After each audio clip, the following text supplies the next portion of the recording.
Good morning, students. Today we will discuss the most important topic of this chapter, which is relation between electric potential and electric field. As we have discussed electric field and electric potential in our previous lectures, now we will discuss the relation between electric field and electric potential. First of all, for driving this relation, we have to assume a point charge. Consider a point charge plus Q and two neighboring points, point A and point B. क्या क्या बच्चों, हमने एक point charge assume किया हुआ है Q और दो नाइबरिंग पॉइंट एज्यूम किए हमने इस चार्ज के, और ऑब्वियसली बात है दोनों जो चार्जेस हैं, सॉरी दोनों पॉइंट्स हैं जो हमारे पास A और B, ये दोनों ही इलेक्ट्रिक फील्ड में होंगे in the region of electric field. And let the separation between these two charges, these 2 points A and B is very small, and suppose dr. We have chosen a point charge Q and 2 points A and B which are very close to each other, and the separation between these two points is dr. Now suppose बच्चों we have to move a charge Q naught from A to B. हमें क्या करना है बच्चों, point A से B तक एक charge move करवाना है, और वो चार्ज है हमारे पास Q नॉट. तो बच्चों हमें वर्क फाइंड करना है. वर्क कितना होगा देन उसके बाद हम रिलेशन फाइंड कर पाएंगे. तो बच्चों फॉर्मूला हम देख लेते हैं इसके लिए. Work done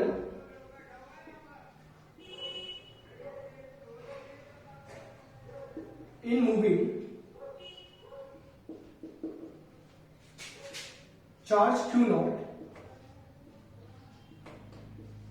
from A to B. Formula क्या था बच्चों वर्क डन का? WAB is equal to F dot dr, force into displacement, या force vector dot small displacement vector. As we know that the force vector is written as Q into E vector. ये बच्चों formula पाया हुआ है force का, charge into E vector. यहाँ पर जो चार्ज हम मूव करवा रहे हैं बच्चों वो है Q not, it is Q not into E vector.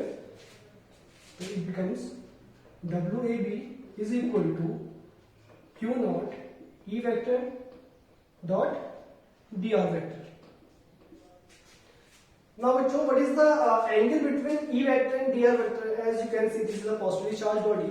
It means the field lines is originated from that body. It means the direction of electric field is this one, and this is the direction of dr vector. So we can say the angle between dr and dr vector and de vector, and E vector is 0 degree. So it becomes Q naught E dr cos 0. Or we can say work done from A to B becomes Q naught E dr, because cos 0 is 1. This is the work done from A to B, calculated from one method. Now, as we already know, the potential difference between point B and point A can also be written as work done from A to B upon Q naught. ये बच्चों में electric potential difference की definition हमने ये पढ़ लिया था बच्चों, तो मैं उसी को रिपीट ना करके आप उसी डायरेक्टली फॉर्मूला लिख सकता हूं. हमने बताया था आपको सोर्स है इसमें जहां से हमें चार्ज को मूव करवाना है वो पॉइंट ए है, और हम डेस्टिनेशन हमारे पास पॉइंट बी का है, तो हमें बी तक मूव करवाना. तो जो डेस्टिनेशन का पोटेंशियल पहले आता है वीबी माइनस बी है, work done from A to B upon Q naught. ये फॉर्मूला हम लास्ट लेक्चर में डिस्कस कर चुके हैं. और we can say implies work done from A to B is equal to Q naught into VB minus VB. ठीक है बच्चों, this is the potential difference VB minus VA. Now बच्चों हमने लास्ट टॉपिक में जो पोटेंशियल का formula पढ़ा था due to a point charge, जो क्या पढ़ा था, इलेक्ट्रिक पोटेंशियल था V is equal to KQ upon R. ये पढ़ा था बच्चों में लास्ट लेक्चर में.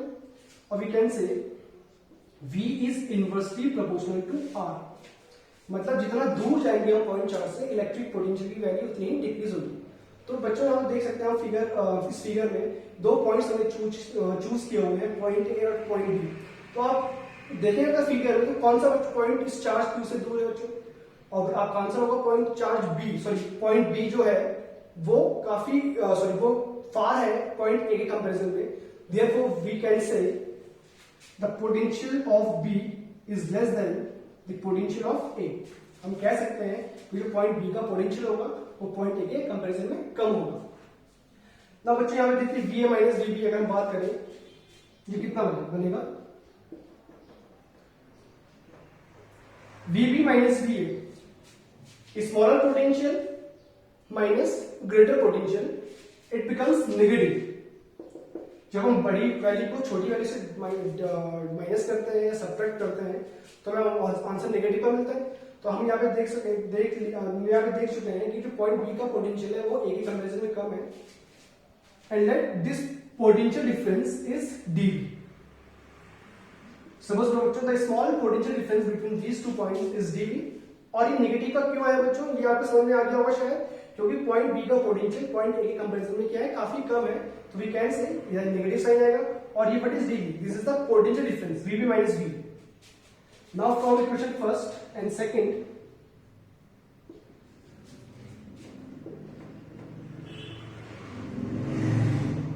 इन्हें कंपेयर कर सकते हैं बच्चों, वॉल्यूम दोनों में इक्वल चल रहा है। We can say Q naught E d r is equal to minus q naught dv, or we can say E is equal to minus dv by dr. This is the relation between electric potential, electric field and electric potential. यहाँ बच्चों नई term आई है dv by dr, ये क्या होता है, this is known as potential gradient।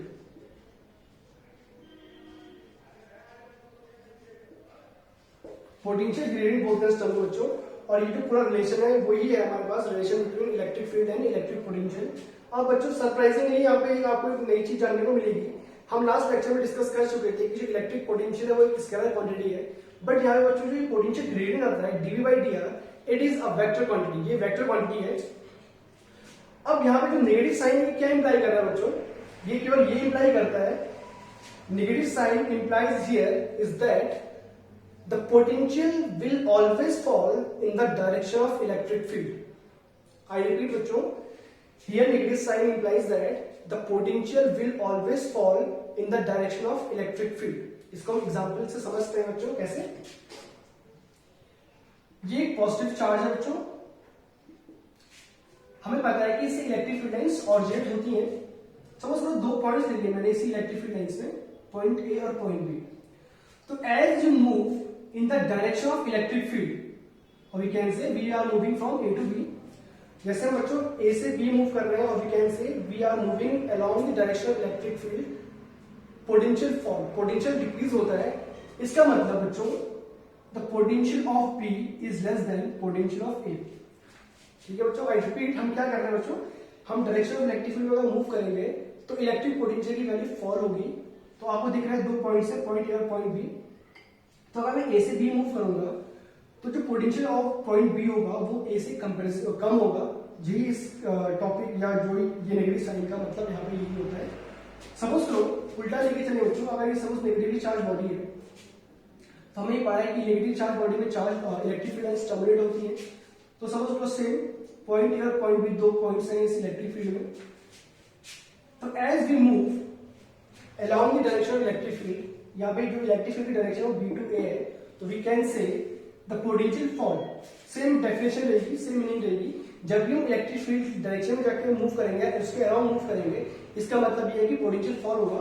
तो आपको दिख रहा है कि हम ए से बी जब मूव कर रहे हैं तो around the electric field direction move कर रहे हैं, तो we can say potential of A is less than potential of B, and vice versa. And vice versa का मतलब ये है बच्चों कि अगर हम opposite to electric field move करेंगे तो इट मींस पोटेंशियल इंक्रीज होगा।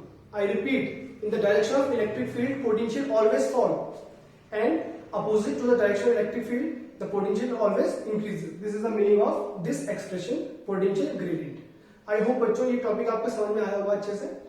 तो हम नेक्स्ट वीडियो में मिलते हैं। Thank you.